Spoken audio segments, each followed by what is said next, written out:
Hello there.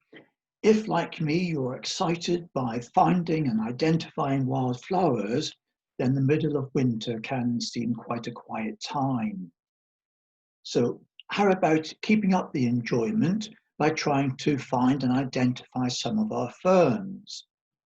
Now, it's true that some, like the bracken, will die back for the winter, but there are others that are evergreen or at least are wintergreen, which means that they keep their foliage until the spring.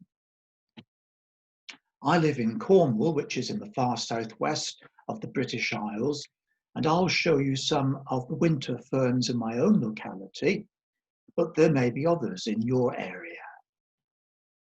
You don't even need to go out into the countryside. A number of them will grow on the walls in our towns. Ferns like the little rusty back.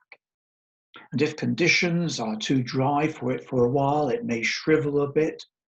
But when it gets enough moisture again, it springs back to life. And it's called the rusty back because of the back of the fronds that are covered with these brown scales. Another little fern is the wall rue.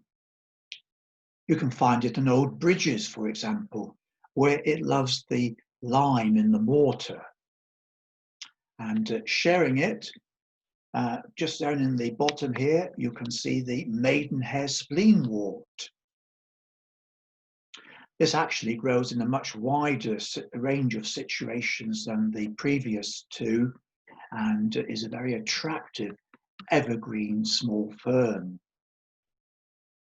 Here we see it growing on the hedge of a moorland field, along with another evergreen, the polypody. Now, there are a number of those, but the experts can't agree sometimes because the differences between them are really quite slight. They'll also grow on the trunks of trees, and if conditions are right, then they can become quite luxuriant with fronds up to a foot in length. Another evergreen fern is the black spleenwort. This grows in a great range of situations, even high up on church towers. And my hand gives you an idea of its size there, and also of how the bottom of the stem of the frond is a purplish blackish colour, which gives the fern its name. Now, moving on to some of our larger ferns, the hart's tongue is probably familiar, so called because it's said to resemble the tongue of a deer. It's got long, strappy, glossy leaves. And occasionally it's exciting to find a variation of the hart's tongue, where the fronds end in these fingers or crests. Really, they're mutations, but Victorians called them monstrosities. That didn't stop them from being very passionate collectors of these oddities.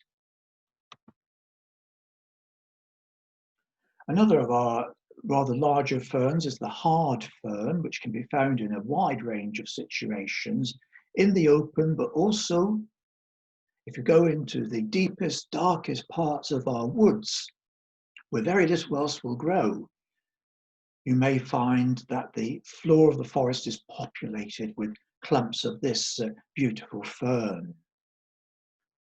I was recently a little upset to read someone's description of the fronds as being like fish bones. Now, that may be accurate, but I felt it rather detracted from the dignity and elegance of one of my favourite ferns. And finally, there are the shield ferns. The soft shield fern may grow in clumps up to 1 metre or more high. And then there's the hard shield fern with a rather tougher foliage. Well, there we are. I hope I've inspired you to find and perhaps identify some of our ferns in winter. And if you live in a part of the country where ferns enjoy the conditions, perhaps celebrate their contribution to our winter landscape. Thank you for watching, and I hope you'll join me in January when we take a look at some of the first flowers of the new year.